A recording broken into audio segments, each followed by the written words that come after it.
Hello everybody and welcome to another video, and the first video ever filmed in my new bedroom. And I'm trying to get this video done really quickly before anyone gets home because I hate filming when there's people in the house and I'm in the middle of exams and I should be studying, but I'm not. I got my priorities straight. I always got time to procrastinate. So today I'm going to be talking about 7 things that every cis person should know, and before I begin, just some disclaimers.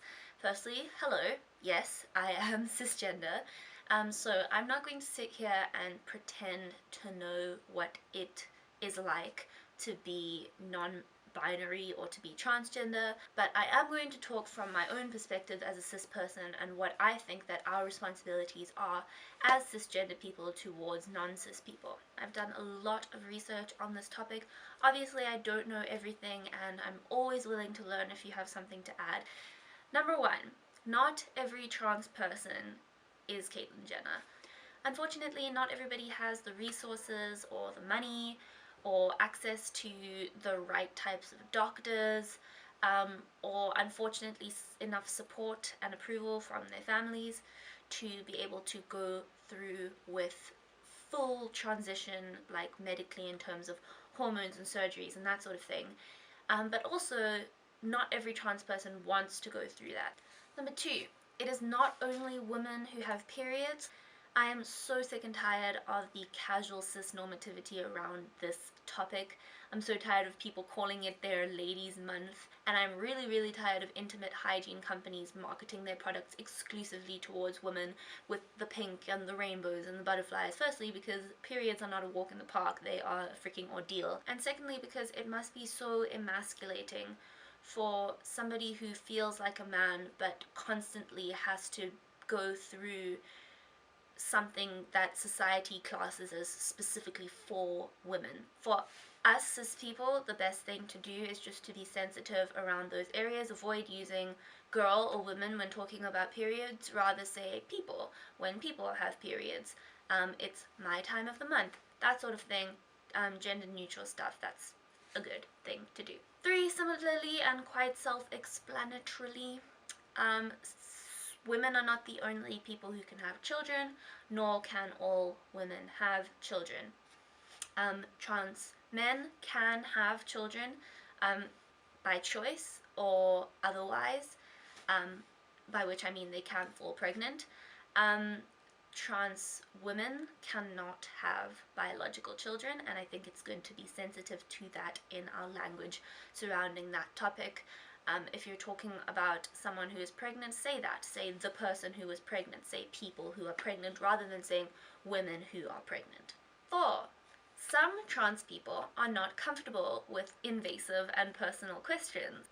Who knew? How strange. Some trans people are very uncomfortable with being asked questions about their bodies, about their sexual organs, about their sex lives, about which surgeries they have and haven't had. Even just asking a trans person if they are trans in the wrong context can be very hurtful to a trans person. I mean, just think about the thoughts that would go through your head in that case.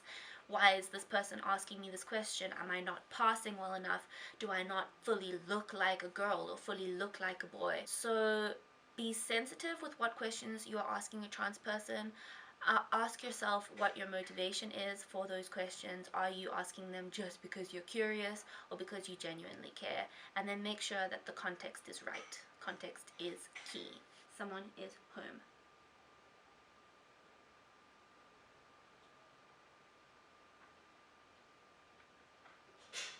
Hi. Hi. What you filming? Wait and see. Okay. Number 5.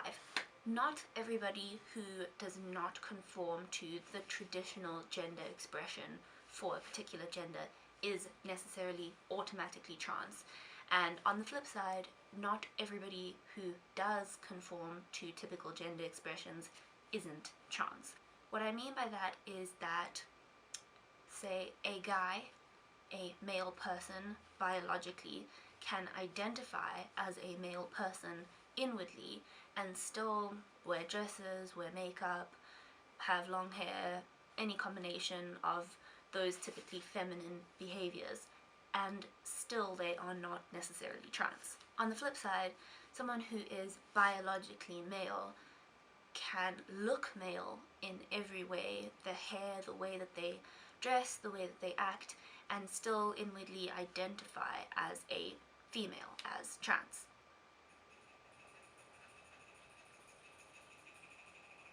Stir louder, Mom. Number 6. You can probably hear all of that. 6. There is stuff in between male and female. Gender is a spectrum, and male and female are on opposite sides of it, and there are just infinite possibilities for gender identities in between those two binary genders. If you want to know more about that, then Google is your friend. Point number 7. Everything that you learn, for example, these 6 points that I've informed you of today, if they are new to you, you've never thought about them before, it is important that you implement them in your life. For example, I don't want to put anyone on blast, so I won't mention her name, but I commented on a YouTuber's video a couple days ago, and basically in her video she had spoken about periods and made it sound all cis-normative-y, and I commented just very politely that women are not the only people who have periods, full stop, heart. It was very nice about it, and I couldn't really tell from her comment what her tone was or her attitude towards me was, but her general response was, well, I can't go around walking on eggshells. Unfortunately, men just don't come to mind when I talk about periods. And I replied by saying, I understand, but that's not good enough. I understand that it's so difficult because you have lived your life knowing that something is true, and to convince yourself, your brain, that this thing is not true, in fact, is a very difficult thing to do, and it does not come naturally. I mess up pronouns all the time because I've always associated that word with certain characteristics of a gender. Sometimes I can't even get my point across because I'm concentrating so hard on getting the pronouns correct. But at least I'm trying, and I think that's the important thing.